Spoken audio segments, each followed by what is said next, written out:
زید بن اسلم نے خبر دی، انہیں ایاز بن عبداللہ بن ابی سراح نے، انہیں ابو سعید خدری رضی اللہ عنہ نے۔ آپ نے کہا کہ نبی کریم صلی اللہ علیہ وسلم عید الفطر اور عید الاضحیٰ کے دن مدینے کے باہر عیدگاہ تشریف لے جاتے تو سب سے پہلے آپ نماز پڑھاتے۔ نماز سے فارغ ہو کر آپ صلی اللہ علیہ وسلم لوگوں کے سامنے کھڑے ہوتے، تمام لوگ اپنی صفوں میں بیٹھے رہتے۔ آپ صلی اللہ علیہ وسلم انہیں وعظ و نصیحت فرماتے، اچھی باتوں کا حکم دیتے۔ اگر جہاد کے لیے کہیں لشکر بھیجنے کا ارادہ ہوتا تو اس کو الگ کرتے، کسی اور بات کا حکم دینا ہوتا تو وہ حکم دیتے۔ اس کے بعد شہر کو واپس تشریف لاتے۔ ابو سعید خدری رضی اللہ عنہ نے بیان کیا کہ لوگ برابر اسی سنت پر قائم رہے، لیکن معاویہ کے زمانے میں مروان جو مدینے کا حاکم تھا، پھر میں اس کے ساتھ عید الفطر یا عید الاضحیٰ کی نماز کے لیے نکلا۔ ہم جب عیدگاہ پہنچے تو وہاں میں نے کثیر بن سلت کا بنا ہوا ایک ممبر دیکھا۔ جاتے ہی مروان نے چاہا کہ اس پر نماز سے پہلے خطبہ دینے کے لیے چڑھے، اس لیے میں نے ان کا دامن پکڑ کر کھینچا، اور لیکن وہ جھٹک کر اوپر چڑھ گیا اور نماز سے پہلے خطبہ دیا۔ میں نے اس سے کہا کہ واللہ تم نے نبی کریم صلی اللہ علیہ وسلم کی سنت کو بدل دیا۔ مروان نے کہا کہ اے ابو سعید، اب وہ زمانہ گزر گیا جس کو تم جانتے ہو۔ ابو سعید نے کہا بخدا میں جس زمانے کو جانتا ہوں اس زمانے سے بہتر ہے جو میں نہیں جانتا۔ مروان نے کہا کہ ہمارے دور میں لوگ نماز کے بعد نہیں بیٹھتے، اس لیے میں نے نماز سے پہلے خطبے کو کر دیا۔ صحیح بخاری حدیث نمبر 956۔ انس بن ایاز نے بیان کیا، انہوں نے عبید اللہ بن عمر سے بیان کیا، ان سے نافع نے، ان سے عبداللہ بن عمر رضی اللہ عنہ نے کہ رسول اللہ صلی اللہ علیہ وسلم عید الاضحیٰ یا عید الفطر کی نماز پہلے پڑھتے اور خطبہ نماز کے بعد دیتے تھے۔ صحیح بخاری حدیث نمبر 957۔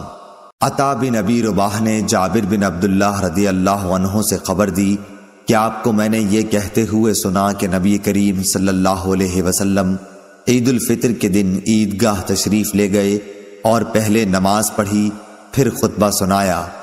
صحیح بخاری حدیث نمبر 958۔ عطا نے خبر دی کہ ابن عباس رضی اللہ عنہ نے ابن زبیر رضی اللہ عنہ کے پاس ایک شخص کو اس زمانے میں بھیجا جب شروع ان کی خلافت کا زمانہ تھا۔ آپ نے کہلایا کہ عید الفطر کی نماز کے لیے اذان نہیں دی جاتی تھی اور خطبہ نماز کے بعد ہوتا تھا۔ صحیح بخاری حدیث نمبر 959۔ عطا نے ابن عباس اور جابر بن عبداللہ رضی اللہ عنہ کے واسطے سے خبر دی کہ عید الفطر یا عید الاضحیٰ کی نماز کے لیے نبی کریم صلی اللہ علیہ وسلم اور خلفائے راشدین کے عہد میں اذان نہیں دی جاتی تھی۔ صحیح بخاری حدیث نمبر 960۔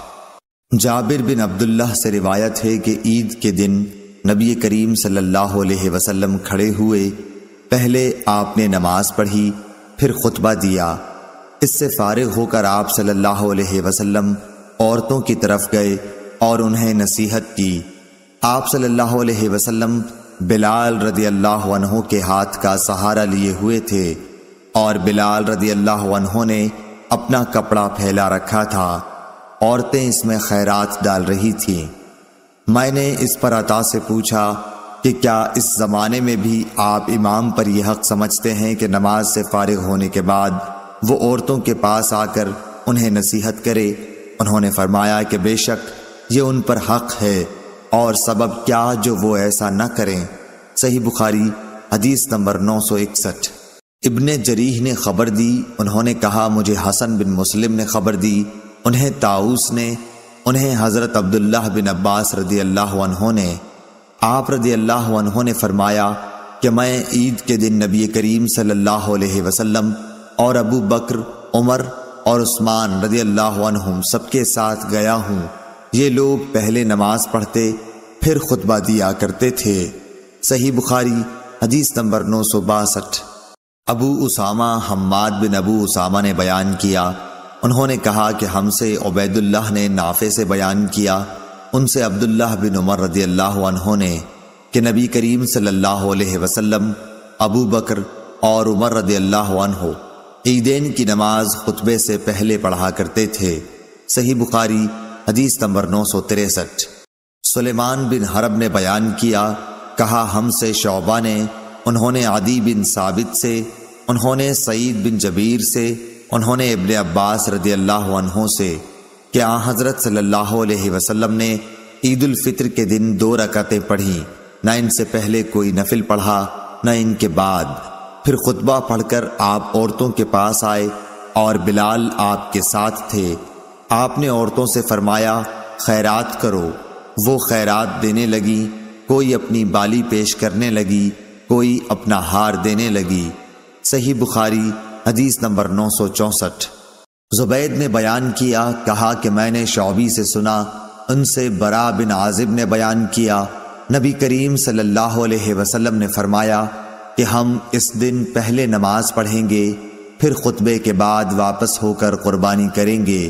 جس نے اس طرح کیا اس نے ہماری سنت کے مطابق عمل کیا، اور جس نے نماز سے پہلے قربانی کی تو اس کا ذبیحہ گوشت کا جانور ہے جسے وہ گھر والوں کے لیے لایا ہے، قربانی سے اس کا کوئی بھی تعلق نہیں۔ ایک انصاری رضی اللہ عنہ جن کا نام ابو بردہ بن نیار تھا بولے کہ یا رسول اللہ صلی اللہ علیہ وسلم، میں نے تو نماز سے پہلے ہی قربانی کر دی، لیکن میرے پاس 1 سال کی پٹھیا ہے جو 2 ندی ہوئی بکری سے بھی اچھی ہے۔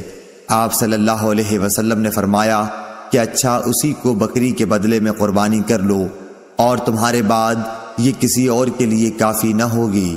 صحیح بخاری حدیث نمبر 965۔ عبد الرحمن محاربی نے بیان کیا، کہا کہ ہم سے محمد بن سوقہ نے سعید بن جبیر سے بیان کیا، انہوں نے کہا کہ میں حج کے دن ابن عمر رضی اللہ عنہ کے ساتھ تھا جب نیزے کی ینی آپ کے تلوے میں چبھ گئی، جس کی وجہ سے آپ کا پاؤں رکاب سے چپک گیا، تب میں نے اتر کر اسے نکالا۔